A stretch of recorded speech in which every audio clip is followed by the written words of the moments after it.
som alto, a batida estourando outros falantes. Na aldeia rola algo diferente, somos nós aí meu sangue, chapa quente, hip hop firme em frente. Diz que eu te incomodo, vai, se não for o caso que cola aqui com nós, mano louco e não bó. Curte rap sem ter dó e não pó, os malucos a se pira, preconceito a nossa mira. Corrupto, bandido, minha mente mó sofrida. No mundão vários tão que tentou me derrubar, ainda nem ligo, vamos lá. Falar de malandragem, tremo não, faço parte dela então. Vou vivendo e seguindo sem vacilo, fazendo meu barinho, sai da reta, papo certo. Lorota sai de perto porque aqui é o rap, vai dando o seu teto, bang pra nos esperto. Forçando o pensamento de que está fazendo raciocínio de verdade desse jeito, terrorista sonora. E aí meu true, se liga de onde eu vim, onde há barro e poeira, coisa sério e zoeira. Tipo na favela ou quase de uma cela, e a mudança nossa firma, fica esperto, hip hop é sem fronteira.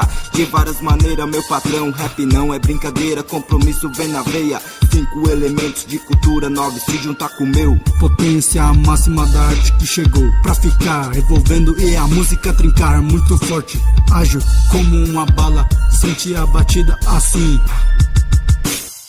Aí mano, ouvi uns caras aí dizendo que a gente tá se achando. Diz que a gente canta rap e não tem nada a ver com a nossa cultura, que a gente desconsidera a nossa raiz. Qual é?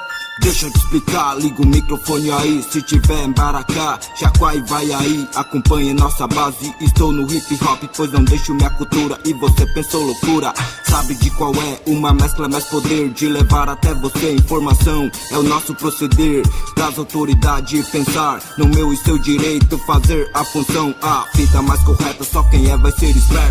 De bater no peito e pra luta sem ter medo do sonho e ser o que quiser. Em meu Deus eu tenho fé, quem não tem, né? Então, dispense a cachaça e a maconha, respeito não se ganha do facão quando acompanha. Isso custa caro, o presídio vai lotar, vai fazer sua mãe chorar, sua mina lamentar. Pense bem, no estudo se fumar, a calúnia vai calar ao ver você vencer. Qual é? Hip hop é uma mudança, já falei, quem não vive dela pra vencer e viver, precisamos de esperança, tipo rap que não amarela, a verdade é uma bala, vê só de quem não se abala. Não tô com facão, mas papel e a caneta, denunciando treta, percorrendo a rua estreita. Segurança é ter Deus no coração, pilantragem não irmão, vem somando na função, troca ideia a milhão, nós da fita e ladrão, pois cuidado onde vai, fé em Deus, fique na paz, então vamos viver.